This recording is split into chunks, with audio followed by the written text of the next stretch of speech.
कहीं एक स्थान पर खड़ा होकर के नीचे अथवा छत पर या किसी पहाड़ के ऊपर से देखते हैं चारों तरफ। चारों तरफ देखने के बाद आपको क्या लगता है, उसके आगे भी संसार, पृथ्वी, धरती और कुछ है या आगे नहीं है? इतना ही है ये।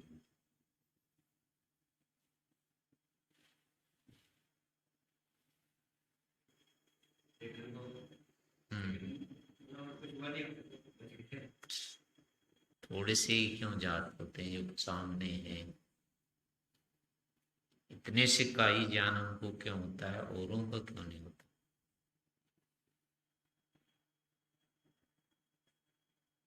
एक साथ सारा ज्ञान हमको क्यों नहीं होता है, जबकि हम उन विषयों को जानने में समर्थ होते हैं, जान सकते हैं, ज्ञात होते हैं।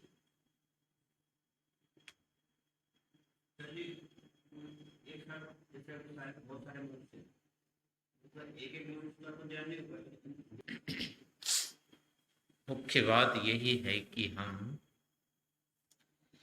अन्यों से यानी जब संबद्ध होते हैं तभी उनका ज्ञान होता है, और संबद्ध नहीं होते हैं तो उनका ज्ञान हमको नहीं होता है।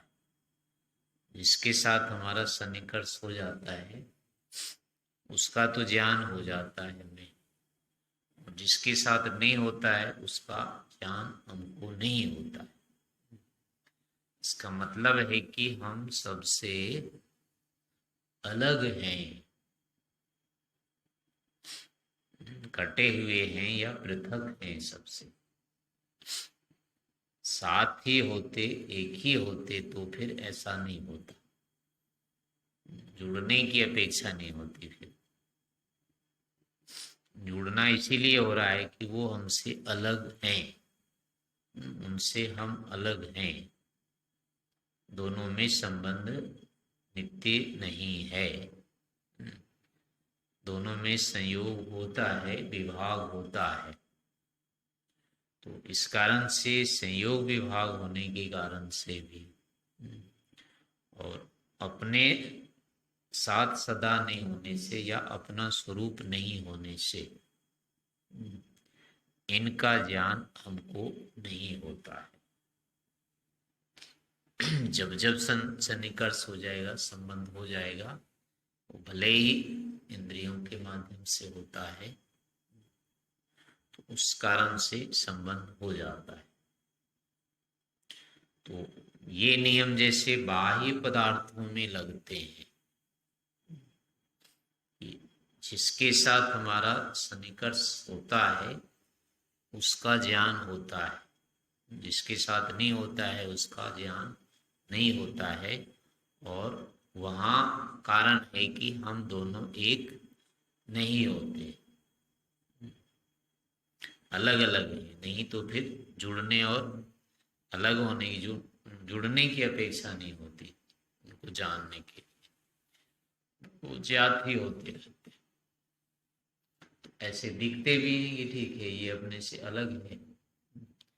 आँख के साथ सन्निकर्ष हो गया तो ये दिख गए, नहीं होता है तो वो नहीं दिखते हैं। तो ये नियम फिर अपने जहां जहां भी उनको ज्ञान होता है, जिस जिसका ज्ञान होता है और बंद होता है, इसका मतलब है कि वो हमसे अलग है,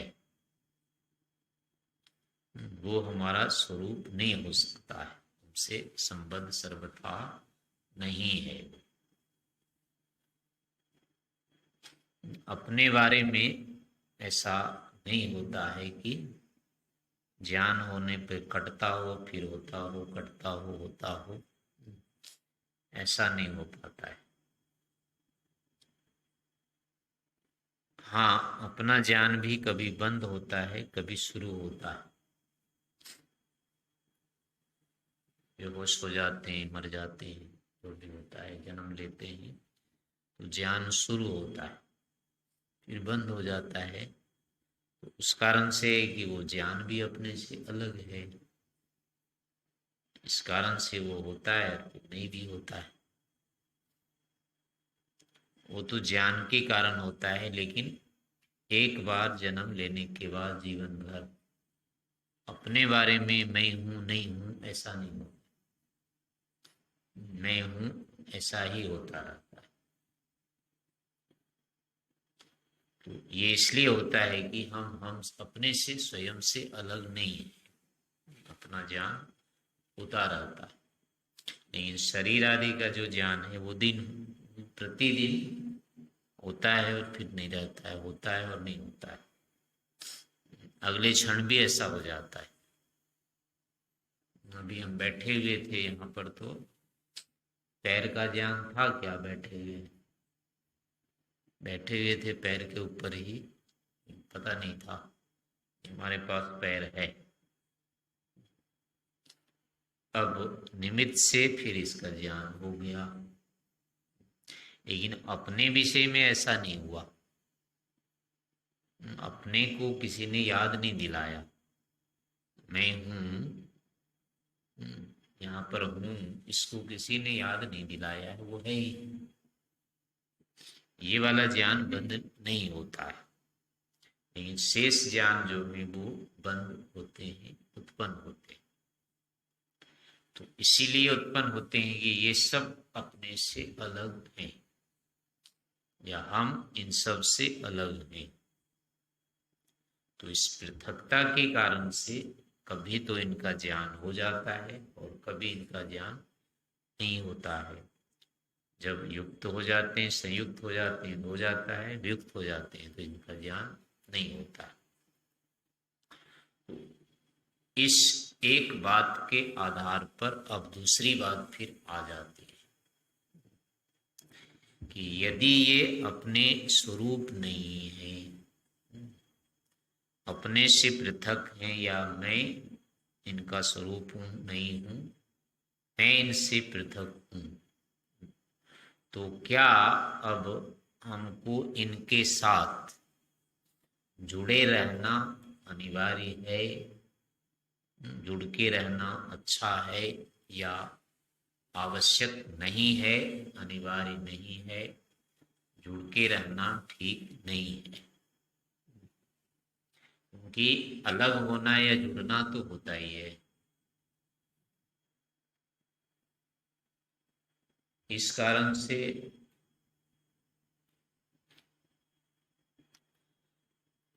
अब ये अवकाश हो जाता है इतना कि हम चाहे तो जुड़े और नहीं चाहे तो नहीं जुड़े इनसे।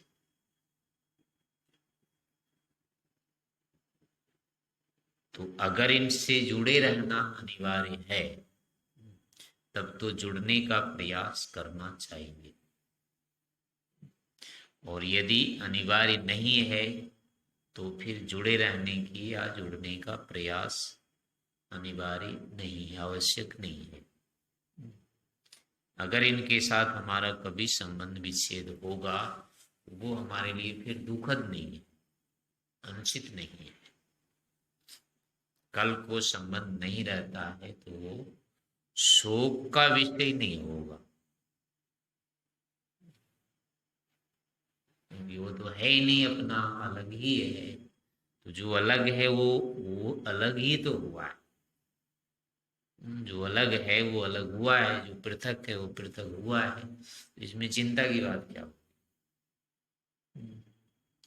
हाँ, अपना होता और वो अलग हो रहा तब तो ठीक ठीक थी बात की, अलग क्यों किया हो रहा है ये, इसका अलग नहीं होना चाहिए था, ये ठीक नहीं। लेकिन जो है ही नहीं अपना, अब वो अलग हो रहा है तो ठीक।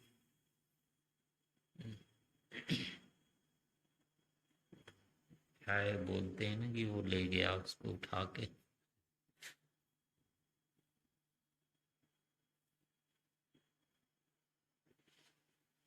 नहीं ध्यान, यानी कि जो चीज थी वही घटना अगर हो रही है, चिंता का विषय नहीं होता है। कुआं है, अब उसमें पानी है, पानी निकल आया, कोई खोद रहा था कुआं, उसमें पानी निकल आया, तो वो चिंता का विषय है या नहीं है?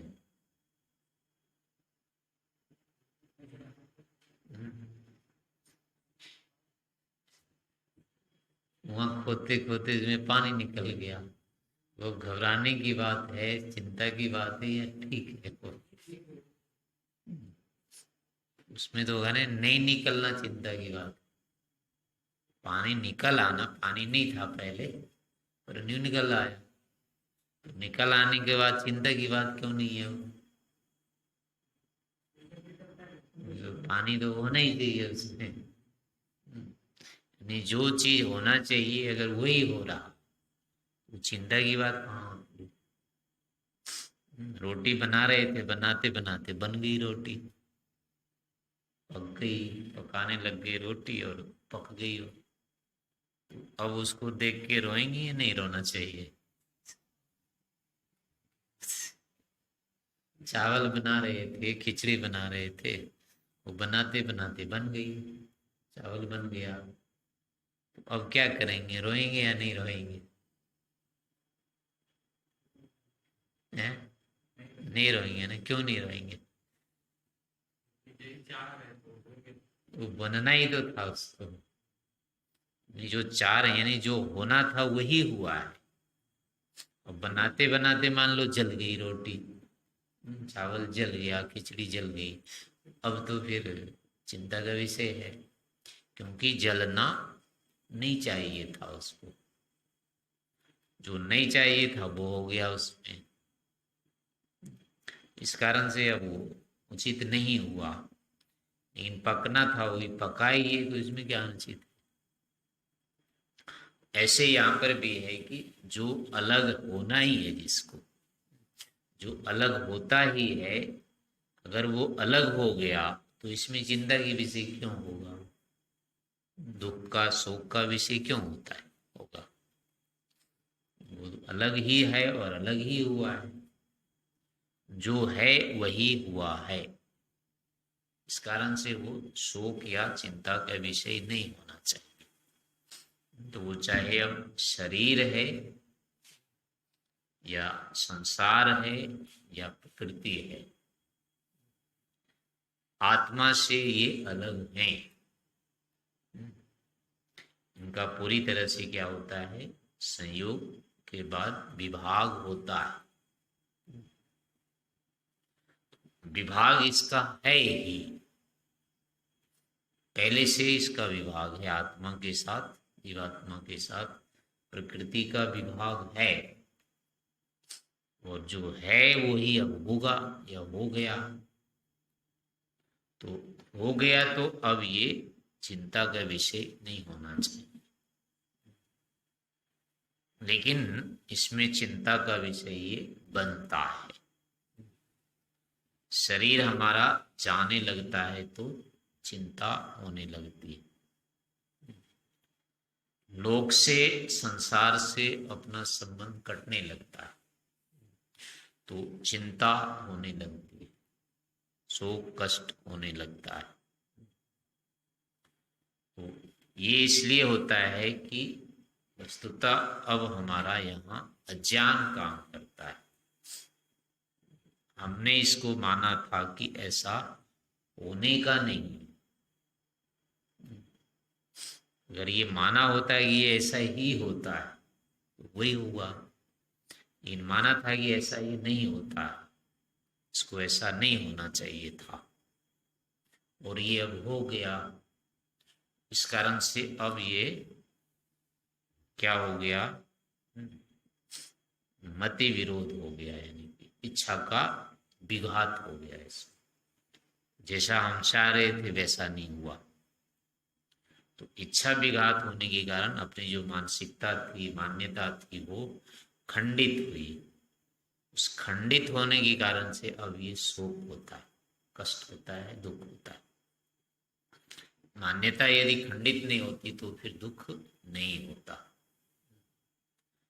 अब इसमें फिर ये आता है कि चूंकि चाहे हम कुछ भी कर लेंगे लेकिन ये क्रम ऐसा ही रहेगा। बाल्यकाल के बाद यौवन आएगा लेकिन वो नहीं टिकेगा, बुढ़ापा आ ही जाएगा। बुढ़ापे के बाद क्या होगा, फिर मृत्यु आ ही जाएगी। मृत्यु आने के बाद जितने भी संबंध हैं, लोग है, सबसे वो सारे के सारे संबंध कट ही जाएंगे। तो अब इसको चाहने पर भी रोक के नहीं रखा जा सकता है, यानी ये होगा ही होगा। होगा ही होगा का मतलब है ये होता ही है, ऐसा इसमें है ही नहीं, दूसरा विकल्प ही नहीं है। तो जब विकल्प नहीं है तो अब यदि हम इसके उल्टी मान्यता बनाएंगे, विपरीत अगर इससे संभावना कर लेंगे तो इच्छा विघात होगा ही होगा। लेकिन जैसी स्थिति है वैसी ही फिर अब क्या होगा, मान्यता बनानी पड़ेगी। अगर इसके अनुरूप मान्यता बन जाती है तो उस घटना की घटने पर दुख नहीं होगा, क्योंकि वहां अब इच्छा विघात नहीं हुआ। तो दुख जो हमको होता है वो इच्छा विघात का होता है, अपनी मान्यताओं के खंडन का होता है। जो भी मान्यता हमारी खंडित होती है उससे हमको दुख पहुंचता है। तो लोक के विषय में, इन साधनों के विषय में, शरीर के विषय में, जीवन के विषय में, इन सभी के विषय में जो होता है हम विपरीत मान्यता बना के चल रहे होते हैं। वस्तुतः कुछ और होता है और हम इसको किसी और रूप में माने हुए रहते हैं। इस कारण से क्या होता है, वो परिणाम वस्तु के अनुरूप होता है, घटित होता है। लेकिन हम केवल अपनी बुद्धि पर ही निर्भर रह जाते हैं, बुद्धि को वस्तु के अनुरूप नहीं बना पाते। इस कारण से फिर क्या होता है, वो उचित परिणाम नहीं आता है। सामने हमको नहीं दिख रहा होता है लेकिन वस्तु तत्व वैसा नहीं है, वस्तु में होती है, पर चूंकि अभी हमारी बुद्धि में वो नहीं आई और बुद्धि को हम प्रधानता दे देते हैं कि जैसा मुझको लग रहा है वैसा ही है अर्थ। तो अब उस स्थिति में लगता है कि इसके आगे कुछ नहीं है, कि हमको ऐसा ही लगता है, यानी कि पहले मैं ही कहीं पर जा रहा हूँ किसी स्थान पर, वहाँ तब लगता है जबकि हम ये मानते हैं कि अपनी बुद्धि को प्रधानता देती है, यानी पहले उसको हमने अनुभव अभी नहीं किया, वो प्रथम अनुभूति हो रही है हमको, ना कि दूसरा कोई नहीं गया है। ये स्थिति है, हम वहाँ पहले नहीं गए और अभी हम नए जा रहे हैं। इस कारण से वो हमारा अपना ज्ञान ऐसा है कि वहाँ कोई नहीं है, मैं अकेले वहाँ जा रहा हूँ। वस्तुतः ये अपनी बुद्धि की प्रधानता के कारण होता है, वस्तु की प्रधानता के कारण नहीं होता। ऐसे चारों ओर देखने के बाद ये जो हमको लगता है कि कुछ नहीं है, तो यहाँ पर भी हम अपनी बुद्धि की प्रधानता को देख रहे होते थे, बुद्धि को प्रधान मान रहे हैं कि जैसा मुझे लग रहा है वैसे ही वस्तु तत्व है। तो अपनी अनुभूति को प्रधानता दे देने के कारण से उसको प्रमाणों से न तोलने के कारण से, उसके प्रमाणों के अनुसार उसका ग्रहण न करने के कारण क्या होता है, वहाँ वस्तु से भिन्न अनुभूति के अनुरूप ही हमारी मान्यता बन जाती है, या वैसा ही हम अपने आप को बना लेते हैं कि जो लग रहा है हमको यही ठीक है, ऐसा हम स्वीकार कर लेते हैं। तो इससे क्या होता है, फिर वो हमारे अंदर मिथ्या मान्यता बन जाती है। कहीं पर खड़े होकर के हम अब देखते हैं कि क्षितिज नीचे आया हुआ है, आकाश नीचे आया हुआ है, ऐसा लग रहा है। उस लगने को हमने मान लिया कि ऐसा ही है। इसके कारण से अब एक मान्यता बन गई। उसमें ये लगेगा कि सूरज डूब रहा है, उधर गड्ढे में जा रहा है, गड्ढे से निकल रहा है सूरज। ये अपनी बुद्धि की प्रधानता के कारण ऐसा हुआ। आंखों से तो लगा ऐसा, लेकिन लगना पर्याप्त नहीं था। वो लगना वस्तु तत्व नहीं था, लेकिन वस्तु तत्व नहीं है ऐसा नहीं माना हमने, बल्कि ये मान लिया कि नहीं वस्तु तत्व है। अब हमने ये जो माना, ये अपनी बुद्धि की प्रधानता के कारण माना, प्रमाण के अनुरूप हमने नहीं माना।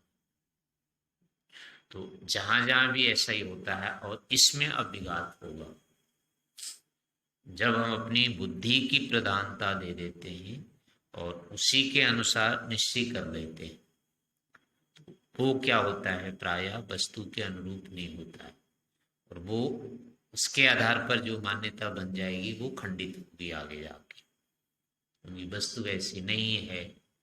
उसके खंडित होने पर फिर शोक भी होंगे, दुख भी होगा, कहीं राग भी हो सकता है, कहीं द्वेष भी हो सकते हैं, विचलन की स्थिति हो सकती है, भय हो सकता है, जो भी यानी कि विरुद्ध स्थितियां हैं, अनुभूतियां, वो सभी विरुद्ध अनुभूतियां उसके परिणामता हो सकते हैं।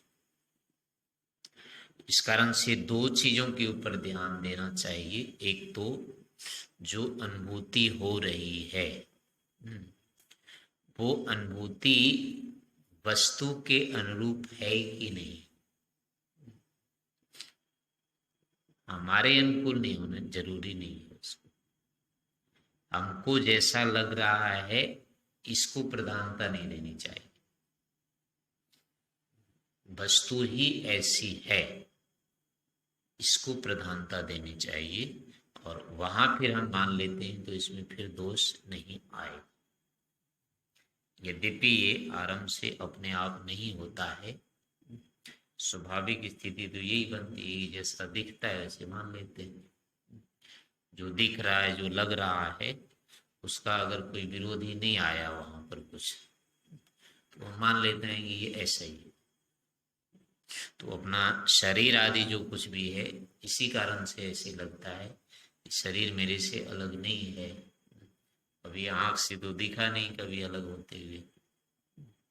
तो अलग होते हुए जो जो चीजें हमको आंख से दिखती है अलग होते होते, उसको तो हम मानते हैं हाँ ये अलग है, लेकिन जो चीजें आंखों से नहीं दिख पाती उसको नहीं मानते। तो शरीर आदि के विषय में ऐसा ही हुआ।